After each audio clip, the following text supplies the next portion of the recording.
So thank you guys all so much for coming out. My name is Morgan Abraham. I'm the chair. Can you guys all hear me, first of all? So I'm the chair of the No campaign, and I'm going to get, real quickly, I'm going to give you 3 reasons why I'm against Prop 123. It's the 3 T's, as we say. I want to give a little bit of background about myself and then go right into these issues.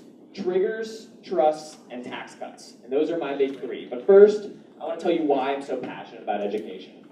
I'm a moderate business owner in Tucson. I'm never, on the far left or on the far right. I always seem to kind of be in the middle on most issues. And I never really gotten that involved in politics until I was student body president of the University of Arizona. And through that job, one of my jobs was to advocate for the legislature. I had to go up there and advocate for higher education funding, but still funding in general. And through that experience, I realized that we weren't just going up against people who disagreed with how to make Arizona a better place. We were going up against people that fundamentally want to change the tax code in the state and fundamentally want to change the amount of money we spend on education. And I don't think that anyone in this room will disagree with me on that. And that's why I'm against Prop 123, because when you dig into it, when you start to really, really look at what's going on here, this fundamentally changes the way we fund education, and it allows us to fundamentally change the tax code. So first, let's go into the first T, and that's triggers. And this is probably the part of our No campaign that gets the most attention. I wish people paid attention to some other areas of 123, but the triggers are, they're easy to understand.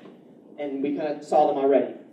Basically, there are so many triggers built into 1 through 3, we don't have time to get into them all. But the basic concept is if there's a recession, if state revenues drop, if anything bad happens to our economy, if you will, we don't get inflationary increase money. And that right off the bat, that's not a deal breaker for me, when you're negotiating stuff happens, but that right there should tell you that when we were negotiating Prop 123, the other side, they did not care how much money was going to our schools. Their one job was to try to limit funding for schools, and that's what these triggers represent. But there's one trigger that I cannot accept. But the other triggers are fine. We're going to go through a recession in the next 10 years. We'll probably have 2, to be honest. But the one trigger I can't accept is the 49% trigger. And basically what that says is we are unable to spend more than 49% of our general fund on K-12 education. If we go above that 49%, we pull an inflationary increase, which basically makes it impossible for us to spend more than 49%. What that number, right now to give you a little bit of context, I think we're at 42 and 43%. So 42 to 43% of our general fund goes to K-12 education. In order for us to get out of the bottom 3, the bottom 5, we're going to need to spend a higher percentage of our general fund on education. Both of these organizations, they have their swings, and you can agree with them or disagree with them, but both of these organizations have said that we have no chance of getting out of the bottom 10 in education funding. So cracking through to the top 40 if we can't spend more than 50% of our general fund on education. And the thing about this isn't just a 10-year thing, this 49% cap. This isn't, just during Prop 123. This is a constitutional change that takes effect in 2025 that will be in our Constitution forever. They designed Prop 123 to limit funding forever, and that is very important to understand. So that's the triggers. Let's get into some math, and I'm an engineering background, so I kind of say my numbers a little bit fast, but we'll get into what it means after.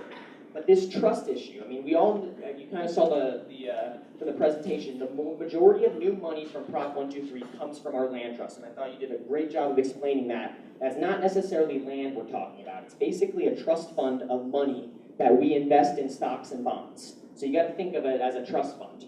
So a little bit of math. Historically, we've invested that money at a 2.5% rate. So we're pulling 2.5% out of the trust every single year, giving it to education.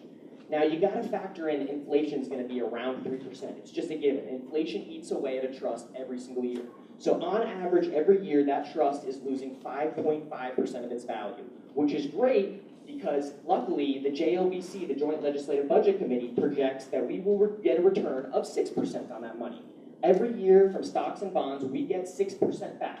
So the trust is kind of replenishing itself. You can see why 5.5 and 6, those are good numbers to have.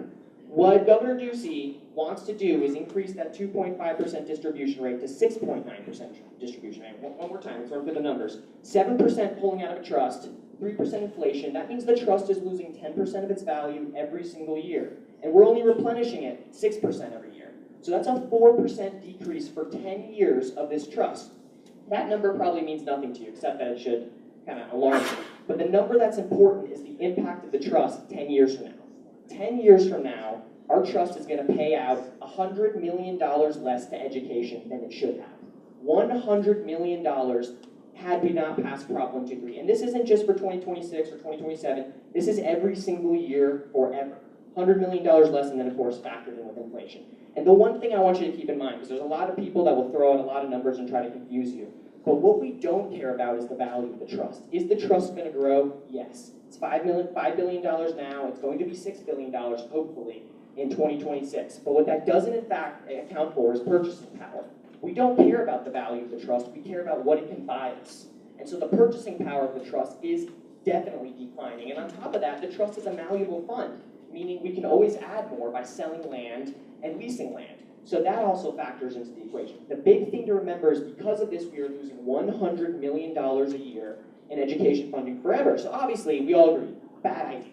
We don't want to touch it. We don't want to do that. That's a bad idea. Why would our legislature, who claims to be very fiscally conservative and a very business-friendly governor, why would they want to do that? And that's the last T, and that's tax cuts.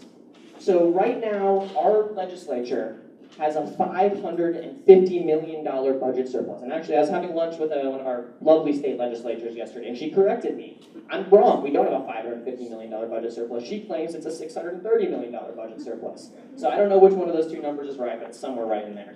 So we have that type of money. When we're talking about Prop 123 money, we're only talking about $300 million a year in extra money. The money's sitting there. It's in an account. It's a budget surplus. We can settle the lawsuit without having to pull money from the trust. So why on earth wouldn't we want to do that? And the answer was in Governor Ducey's State of the State speech. Tax cuts. He pretty much said, if you can go watch, it's on the internet, no more big government. We're not going to use this budget surplus to fund any aspects of government. We are going to cut more taxes. And you got to remember, this is the guy who ran in 2014 on eliminating the income tax. So the reason why that is most concerning as well is because we live in a state where it takes a 2/3 majority of the legislature to undo a tax cut. We can't just have a simple majority to raise taxes in this state. So once they cut that money, it's gone. And I want you to think about that budget surplus and what it represents. Because if you think about pre-recession, 2008, 2009, things are going okay. I probably would have liked to spend a little more money on education, but for the most part, no big issues. The recession hits us and revenues just dip. And what do? We balance the budgets on the backs of education. So now that revenues are back up and the state's starting to make a little more money, we're back. Arizona's kind of not as bad as it was. What does that money represent? What is that budget surplus? That's the money we cut from K-12 to balance the budget. It's popping up. It hasn't been allocated yet. That's the money. And the idea that we want to cut taxes with that money and pull from the land trust to kind of do that is just ridiculous. And I'm going to lose my talking points because my iPad went down. So there's one more thing I want to say before I kind of get into why I'm personally against this. I was very against Prop 123 at the beginning, but the one piece that really got me angry was when I found out for statewide ballot initiatives, there's no campaign finance law, basically. You can donate to as much or as little as you want to the Yes campaign or the No campaign. You can donate as much as you want to us, but the Yes campaign has raised $4 million so far. It's a lot of money. Governor Ducey's been doing his job. Of that $4 million, 95% of it has been of contributions of $50,000 or larger. $50,000 or larger, and that's not even the worst part. The worst part is half of that $4 million has came from two people, two Arizona billionaires. One of them is the CEO and founder of GoDaddy, big Republican donor. The other one is the former CEO and founder of Discount Tires, I want to say. He's worth about $9 billion. He's Arizona's richest man. Each of them donated $1 million. So if you're going to tell me this is not about tax cuts, then why on earth are they giving millions of dollars to pass this bill?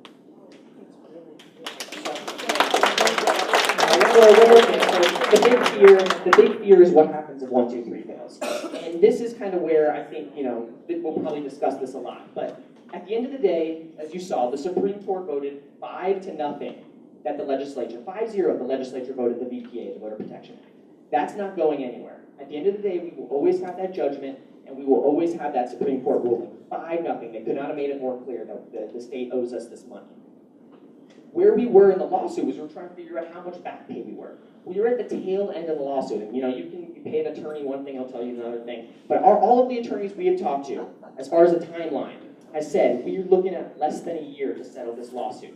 And so, a lot of people are trying to say, 2, 3, 4, 5 years. We're at the end of this lawsuit. We were so close, and then we settled. The other thing too, that attorneys aside, court aside, is the political reality of not spending money on education. Not a lot of people noticed. I wish more did. In July or June, PPP, Public Policy Polling, ran a poll, Governor Ducey's approval rate. Right before Prop 123 came out, it was at 23% approval rating. This is 6 months after he was elected. 23% approval rating, that's half of what our president is right now. 23%. So Governor Ducey knows he needs to spend more money on education. That 23% primarily is because of lack of funding for education.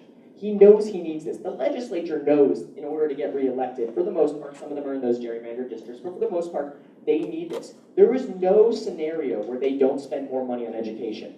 Governor Ducey knows this. That's why he jumped in when he did. You saw the slide. And if you want to make, I'll kind of just end with this. If you want to make 2016, you want to make that election solely about education, because after we pass Prop 123, the Republicans are going to say, job well done, we're done, no more money, everything's fine. But if you want to make 2016 about education, you want to send a clear message to the legislature and to the governor that we are not going to take this anymore, voting Prop 123 down would instantly make education come to the forefront. So in conclusion, at the end of the day, Prop 123 is a choice. We are choosing, and what we're choosing is we're choosing to add these triggers to our Constitution. We are choosing to deplete the land trust, so 100 years, 1,000 years, we get less money for education. We are choosing to allow Republicans to cut more corporate and income taxes with the budget surplus that used to go to education. We are choosing to let them create another crisis. This is something we kind of get into the Q&A, but in 10 years, we will go through this again, because we will have $200 million less in 123 funding, we will have $100 million less in land trust funding, and the legislature would have cut taxes by then. So we're looking at a $700 million hole. And the Republicans, or, I don't want to get partisan here, but, the people at the Capitol will say, oh, no, we didn't do this, but now we're in a big problem. We have to make the hard choices. We have to cut more from education. That's what they're going to bank on. And at the end of the day, that might be the only decision we can make, because we lost so much funding already. We are also choosing to let the Republicans get away with violating the VPA. I'll wrap up real quick. But when we go back to the voters in 2020 for Prop 301 more money, why would the average voter say, you know what, that sales tax was great in 2000. I'm going to have them vote again when the legislature got away with sweeping the funds? That's essentially the argument Governor Ducey made against Prop 204 when we lost in 2012. That's the same argument. And there will be another person that pops up and makes the same argument. And so, a lot of people say Prop 123 is just the first step, but I see this as the first step, not to funding more in education, but this is a first step in fundamentally changing our taxes. Thank you.